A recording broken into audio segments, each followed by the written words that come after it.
केदारनाथ से सीधे बद्रीनाथ,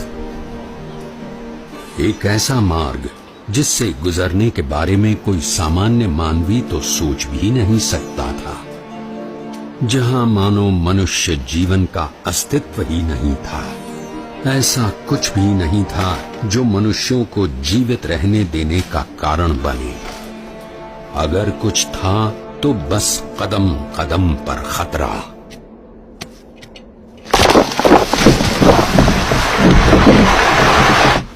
शून्य के नीचे का तापमान जो पानी को पीने के लायक भी नहीं छोड़ता था।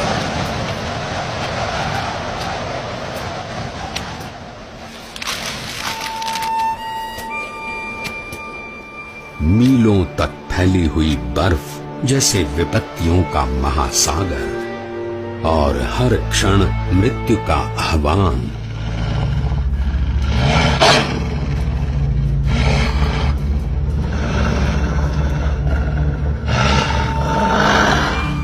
पर केवल 11 वर्ष का एक बालक कृत निश्चयी था अपने ध्येय तक पहुंचने के लिए।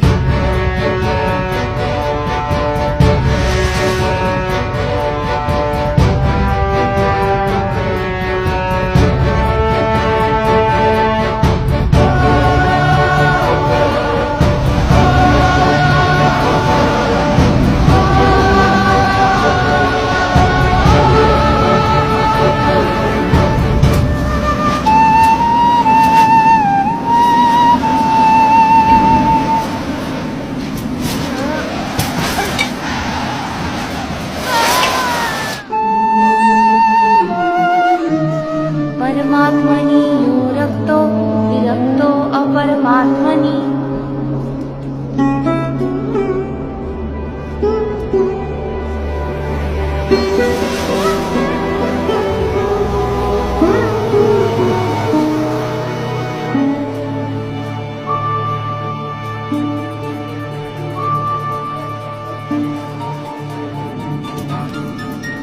परमात्मनि यो रक्तो विरक्तो अपरमात्मनि।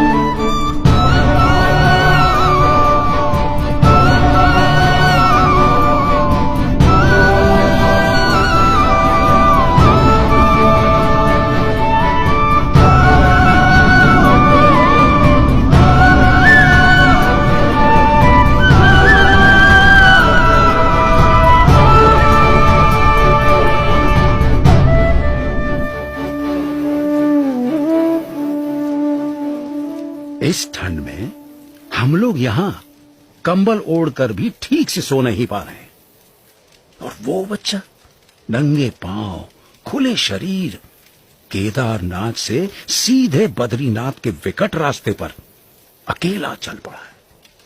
क्या हुआ होगा उसका?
ऐसा क्या था जिसके कारण कोई भी प्रकार की परिस्थिति नीलकंठ वर्णी को रोक सकने में असमर्थ हो जाती थी। कभी हिम प्रपात तो कभी भयानक बारिश, अनजान और निर्जन रास्तों में जंगली जानवरों से आकस्मिक भेंट, अनजान रास्तों को समझकर पहाड़ियों और खाइयों के बीच में से भी रास्ता कर लेने की चुनौती, और आराम करने के लिए धरती का बिछौना और आकाश की चद्दर। नीलकंठ वर्णी की दृष्टि में ऐसा कुछ भी नहीं था जो इस मनुष्य शरीर से नहीं हो सकता था। देह भाव से पर और मनोभाव से पर नीलकंठ वर्णी की आध्यात्मिक स्थिति ही ऐसी थी जो किसी भी परिस्थिति से ऊपर उठकर उनकी कल्याण यात्रा को आगे बढ़ाए रखती थी।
ऐसे विपरीत हालात में भी अपने नियम, धर्म और अपनी भक्ति के नित्य क्रम के साथ कोई भी समझौता न करके भक्ति की प्रणाली की पुष्टि करता हुआ एक ऐसा उदाहरण नीलकंठ वर्णी ने प्रस्थापित कर दिया जो सदा के लिए भक्ति रीति का पोषण करता रहेगा।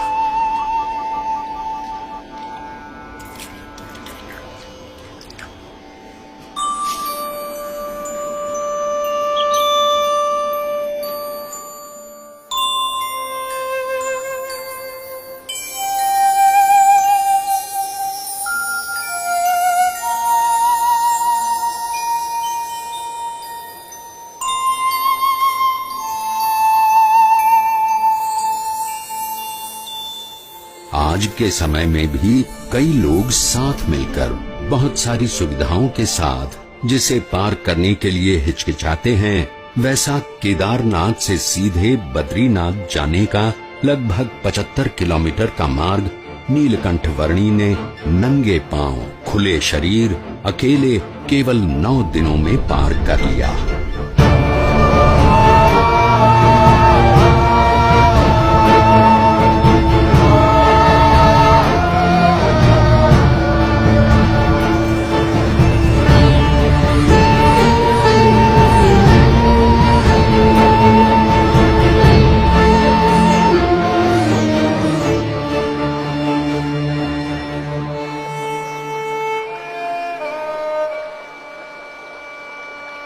Pressing the bell icon. If you like this video, then press the like button. Thank you.